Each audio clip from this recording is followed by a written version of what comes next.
General Lusk, we've had one busy year, 2018, for you guys from the North Carolina National Guard, both the Air and the Army side, between hurricanes and training and, of course, active service as well. Yep. Talk about why you're so proud of what's happened last year and what all went into it. You're right. I find myself actually kind of quantifying, describing 2018 as being a year that we hope to remember, not a year that we hope to repeat. You know, we had some historic storms. Well, we had the second 500-year flood in 2 years. You know, hit North Carolina, unfortunately, in just about the same area that it did a couple years ago. And all of that combined with the fact that we had an extremely demanding year, both in terms of deployments, soldiers that are serving overseas and abroad, as well as soldiers that are getting ready for a future mission. Not to mention just the everyday things that are happening. You know, our whole military and the National Guard being part of that is just transforming every single day. So very, very, very heavy demands on us, which indeed just once again underscores just how extremely proud and how grateful we all ought to be that we have men and women who are willing to volunteer to serve in the National Guard as a part-time duty these days, which the demands are far more than part-time demands, but they seem to find a way to balance their military obligations, of course their careers outside of the military, as well as to spend time with their family. And last year put them to the test. And, a lot of training went into that. You have to be ready to fight as if no different than active duty. You're ready to go in when a situation has happened. That's right. You know, we made a transition a few years ago. You know, the National Guard has always formally been referred to as what we call the strategic reserves, if you will. You know, the depth of the nation. You know, it's primary combat reserves of both the Army and the Air Force, and that being the respective Army National Guard and the Air National Guard. That kind of changed, you know, since 9/11. It began the evolution, and it really kind of hit full steam in the last few years. We're now part of the operational force. So therefore, part of the routine demands, we have people going overseas all the time. Across the country, about 20 to 25,000 members of the National Guard are on duty around the world every single year. Okay? That now is coupled with the fact that there's an expectation that we're going to be part of the early flow should something else happen in the world and they need us immediately. So therefore, it's really incumbent upon us to maintain our readiness so that we can be much faster, much more responsive to the needs of the nation if one of those things should occur. And you know, last year, so we have the benefit. You know, one of our largest formations in the North Carolina National Guard is the 30th Armored Brigade Combat Team. And they have been deploying just about routinely about every 5 years, not unlike all of our other units, but that is our largest unit. And in preparation for a year of a deployment, there's an awful lot of work on the front end of that causes a lot of turbulence, a lot of friction, a lot of time on behalf of our part-time soldiers, right? So they participated in, and I saw you down at Fort Bliss. But they were down there doing what we call the XCTC, so it was a train-up period, trying to get them ready for the mission that they will be deploying on this year. I would call that a logistical nightmare of getting everyone down there, all the troops. But there's so much more than just troops; it's all the equipment, everything else. You had a lot that went into that. Absolutely. So the main training audience was the 30th Armored Brigade Combat Team, but every single unit of the North Carolina National Guard participated. I think you flew down on one of our Air National Guard C-17s. Absolutely. Which is nothing to minimize whatsoever, because they just went through a transformation from C-130 tactical airlift to C-17 strategic airlift. So they're doing that at the same time they're handling missions, flying our boss lift, our employers down to visit our guardsmen there. Our 113th Sustainment Brigade, of course, were part of the logistics and, like you said, the heavy lifting of that moving. I mean, you're talking about hundreds upon thousands of multi-ton armored vehicles get loaded up on rails and shipped halfway across the country down to Texas. Not to mention all the storage containers that individual gear goes into, and then transporting the people. Every single one of our brigades inside of the North Carolina National Guard participated in that XCTC. It was a North Carolina event, and you know, as you know, it went on for several weeks. You know, once the training audience arrived there on the ground and they did their training, and then of course they came right back, and then in many cases just within a matter of days, Hurricane Florence came ashore, and they were right back on duty yet again. How hard is it to make sure that everyone is still on point when something like that does happen? They've just come back off of that heavy training. Right. It is exhausting. You're out there in the desert in the heat, and that wipes you out. And then you come back, and then you go from desert to extreme water here with the hurricane and the flooding that we had. I know I was met up with a lot of your groups throughout the entire state, throughout eastern North Carolina, as the floods would keep rising. You guys were coming in with the heavy vehicles, getting everyone in and out. How do you make sure that everyone is still ready to go for those situations when a hurricane does come through right after you've had that training? You know, we can only do our best, but ultimately, it really comes down to the determination and the courage of our individual citizen soldiers and citizen airmen that are answering that call day in and day out. I went around and had a chance to visit quite a few of them, you know, before landfall of Hurricane Florence, for example, and I realized that some of them literally just had the clothes that they had on their back as far as their uniform and whatever they carried in their small backpack on the plane coming back, because most of their stuff were still on trains or on trucks heading this way. There was never any hesitation on their part. They got the call and they answered, and it's important to realize that. So I've done this. You know, I'm getting close to my 40-year mark now. So it's something about the F-name storms in September, right? The Floyds, the Florences, and the Frans of the past. So we weren't totally surprised when we got to September and we had another F-name storm, Florence, coming our way. And so we got ready, but if you remember how this one was coming ashore, it was going to be a Category 4 storm hitting our coast, and then it's going right through the middle of our state. And so it was almost unimaginable, you know, what the devastation could have been like. And quite fortunately, many of our National Guardsmen that are in every zip code, every county across the state, you know, we had to call upon them to report to the armories before landfall, because we didn't know if we'd have the ability to reach out to them, you know, once it actually did hit. And it wasn't unique to them. The entire state emergency response team, you know, from the local municipal level through the county, through the state, and all the other partners, highway patrol and emergency management, you know, all these folks, potential victims of a storm, you know, they answered the call and they were on duty when they were themselves potentially victims of that storm. We also lost a soldier as well. As part of the reality of this is real. This is not just part-time. This is a life situation that can happen. Yeah, Talk about a fallen soldier. Yeah, so as you said, you know, first of all, you know, the National Guard has a unique dual mission. You know, we work for our governors as our commander-in-chief when we're not on federal duty. Let Hurricane Florence be a prime example, as well as Winter Storm Diego right after that. But our primary mission, our justification for actually being in uniform and being an organization is our federal mission, defending our national interests abroad. And like you said, it's a very real mission that has very real consequences. And it was very, very saddening and very unfortunate to all of us that Sergeant Slape lost his life in Afghanistan because of an IED. And you know, our heart goes out to him, and he's forever going to be remembered in our organization. He and his family, they're forever part of our team and our family.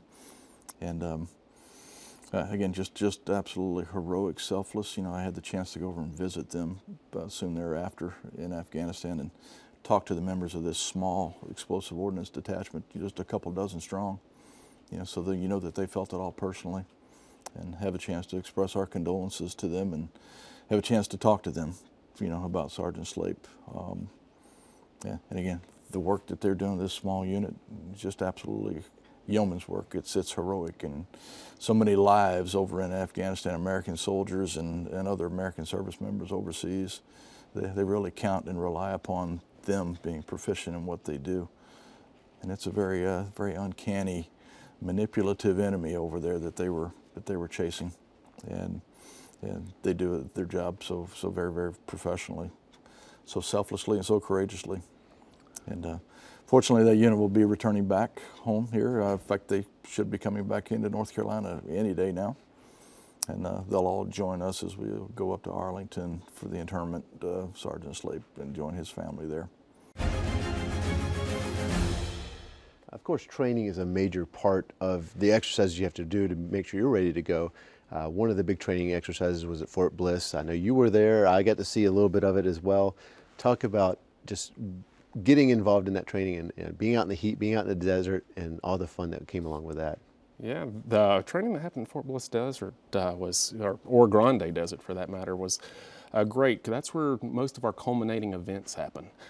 Throughout the year, we train on individual tasks, individual weapons tasks, platoon tasks, squad tasks, and when we get out there, that's where it all comes together. So it was the first time that a lot of our younger soldiers got to see big maneuvers with the companies and the battalion. I know one of our major exercises out there was a joint operation live fire, where tanks and Bradleys and aircraft and infantry on the ground all shoot together side by side on the same range. And a lot of folks, a lot of our younger soldiers have just never got to see that before and see what it actually looks like, and all the training that they see on their individual side or their squad side finally come together and see the big picture of what we're actually trying to accomplish, as a combat arms unit in the state.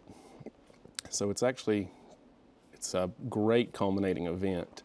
A lot of our soldiers are very excited to do stuff like that. They want to go out there and see what is actually happening and see what the other units are doing. So, but it's not all fun and games, of course, because oh, no. The purpose of this is to be ready to go into combat situations. We don't have that type of desert capabilities here in North Carolina to train, so that's why it's important to be able to go out to those facilities. Oh no, it's not fun and games, not the culminating events, yes, but it's matched with many sleepless nights where you're refining your skills as teams and squads and platoons and putting it all together. It's all building blocks. We always say it's a crawl, walk, run phase. You crawl through it, learn how it's supposed to be going. You walk through it, and then you do it live. And so it's not a lot of sleepless nights, a lot of heat to endure down there. And there's multiple things going on. That's not just our only missions down there. There's a lot of qualifying events that you have to get through to get to a live fire event. Lots of gates that we like to call them that you have to get through so you can even do that. And that's across the board. That's for, tankers, for helos, for the individual soldiers and the infantry on the ground. They have to pass all those gates to get to a big event like that. And those are not quite as much fun as, shooting live rounds and seeing everything happen in front of us. And you get to enjoy that. You think, okay, I've done my training, everything, I can come back to North Carolina and take a breath. Well, that breath was very short-lived with Hurricane Florence coming right on the heels of your training there. You had to be involved with that as well, with the hurricane, getting everything in location. Talk about how your side of the things, the air side of things, had to get things into place as well for the hurricane. So as being a part of the 145th Logistics Readiness Squadron, our aerial porters, we are trained throughout the year on the air side of things, but that seamlessly transitions into the ground side. We were notified at 9 a.m. and we were in place at the warehouse in Tarboro that evening. So talk about always ready. And we can go into a warehouse and have with very little training, because our airmen are always trained on the forklifts and the manifests and the procedures for downloading and uploading cargo off from trucks and aircraft. Our daily operations is downloading and uploading of our new C-17 aircraft at the airbase. Now there's a lot going on with learning the new aircraft, learning all this stuff with that. But you guys are still on top of it. It's a great aircraft. We got to take it to Fort Bliss as well. So the air side is such an important part to remember about the Guard. It's not just the Army side, it's the air side as well. But you guys were also on the ground during the storm as well. There's so much happening with the high waters coming in. You had to deal with, make sure choppers knew what's going on. You were on the ground side. Talk about some of that rising water issue there. Oh yeah, I know. It seemed like it was one big blur for us, because we got back from the Oro Grande Desert in El Paso, and about 4 days later, we're mobilized. We're coming to get ready to, react to, the hurricane. The high water side, that's one of our biggest, missions. Is we have the high water vehicles. We can do rescue operations, but also there's a lot of people that we don't get a chance to rescue that need the supplies that our air guys are getting to us. They're unloading it, they're getting it to the right spot. We have to go collect a lot of those supplies, water, food, clothing, and get it to a lot of distressed people. So definitely in Kelly, North Carolina, like I said, it was a tough bit there, because we rescued about 84 people there when the levee broke. Well, before the levee broke, we got about 84 people out of there. There was still a lot in there. We did manage to get them stocked up with a lot of goods, but it was just almost too much to get out. It worries us on the National Guard, because all of our guys, we're ready to go. We want to go run missions. We want to get into the action, but we were there. But when you actually get on the ground and you see that, hey, we need each other to assist, the Guard is just not us on the ground. It is the air.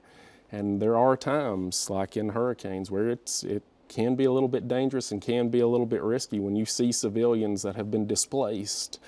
And you know, everything that they've got in their hands, and we want to get that on the trucks too, include pets and anything that might be valuable. We're trying to get them out of there to the safest spot.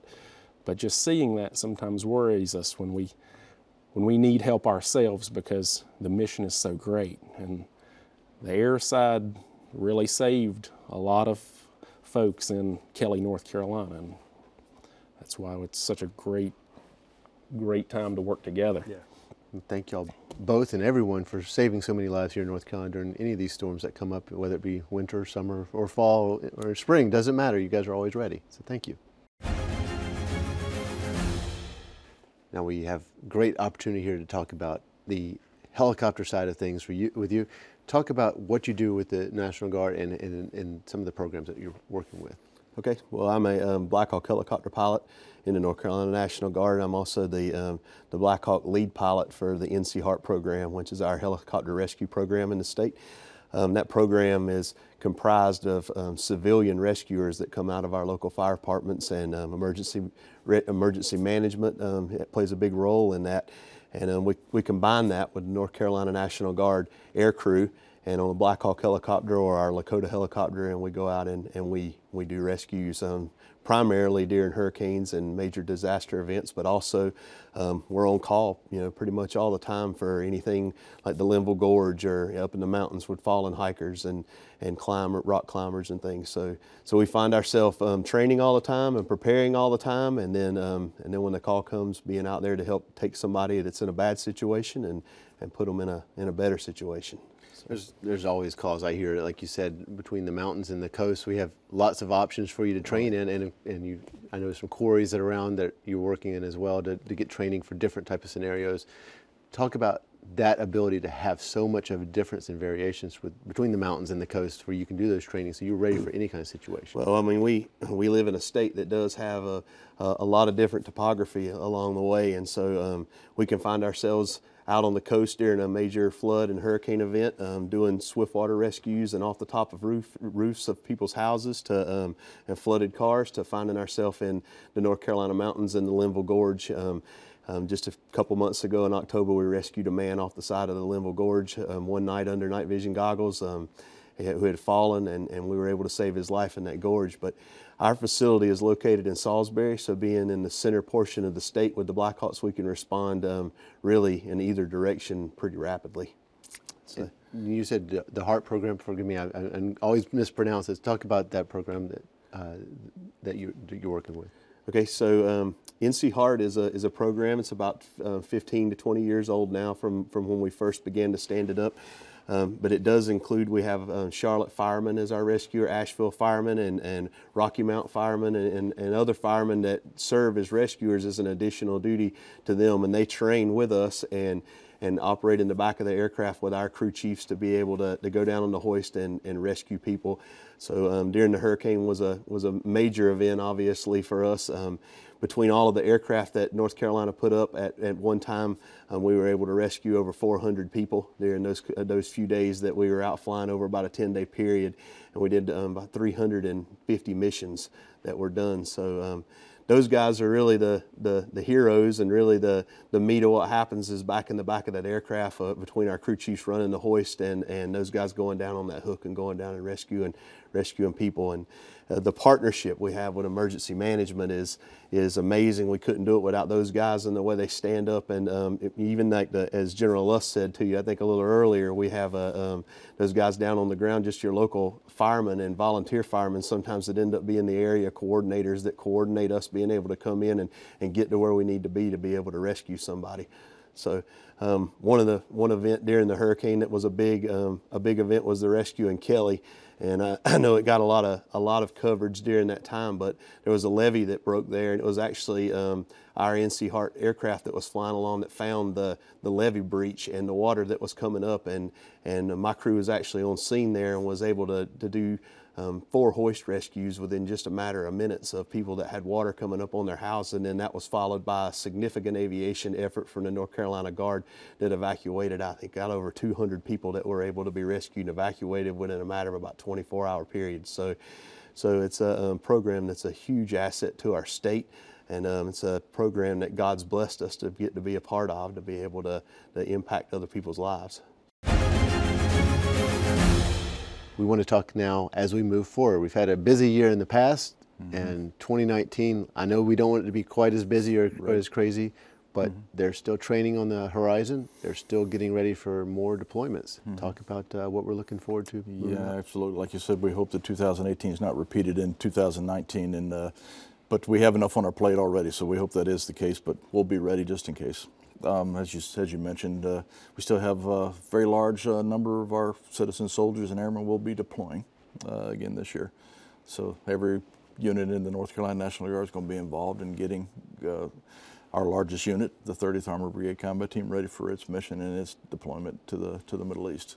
Everybody will have a part to play in that. There'll probably be another 5,000–6,000 people involved in that, just like it was last year. Our Air National Guard will continue its transformation into the C-17 strategic airlift. They'll be getting new planes, and they'll start improving on their operational capability. So that will continue. I suspect that so many of our other abilities in our community outreach will continue to be just as strong. We had, for example, last year Military Funeral Honors Detachment did almost 3,700 final services in honors of those that have served before. We don't wish that to be the case, but we anticipate that we'll have numbers of that size yet again. Just countless things. Our counter-drug task force, over $25 million worth of forfeitures and seizures in conjunction with local law enforcement and other agencies. Perhaps that will continue again this year. So we don't expect it to slow down at all. We'd like to think that Mother Nature will give us a break so we can focus on those missions. So. Plus, we have the partnerships with Africa and with absolutely Moldova as well. Those partnerships that are continuing as well. I'm sure you'll be having some groups going over there to those locations as well that aren't, in addition to what you already have there. Absolutely, we have a very large operation going on over in our partnership of Botswana. This year we'll have about 300 to 400 people. Will be going over there and working with the Botswana Defense Forces. Mostly from our Air National Guard will be part of that.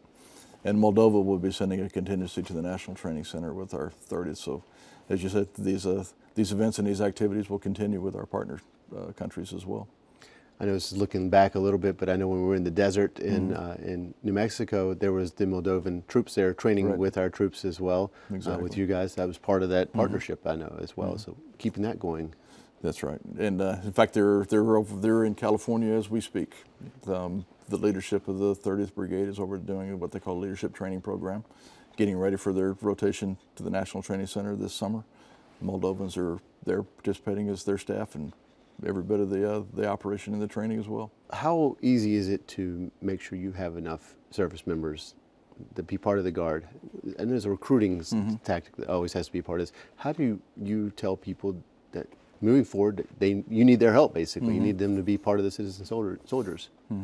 Well, so again, as I go around and I talk to soldiers, first I got to tell them just how much I really appreciate them on behalf of everybody. I mean, if you think about a country of 335 million people and the fact that we have a military that's less than 2 million, or right at the 2 million mark, that's all branches of the military. You see, it's less than 1% of the people still in uniform serving today.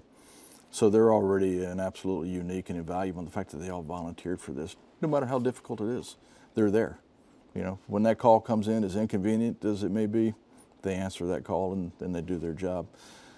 You know, there are just so very few people. You can find a part-time job anywhere that doesn't involve this, but yet they choose this profession. So that's just a testament to their character and how extremely proud we are.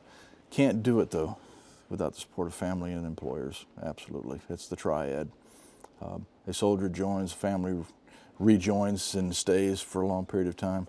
And if an employer is supportive of, if they realize that the economics, the nation, our quality of life is really critical to the survival of their business, then we find them to be very, very supportive of their employee that's part of the National Guard or part of the military at large.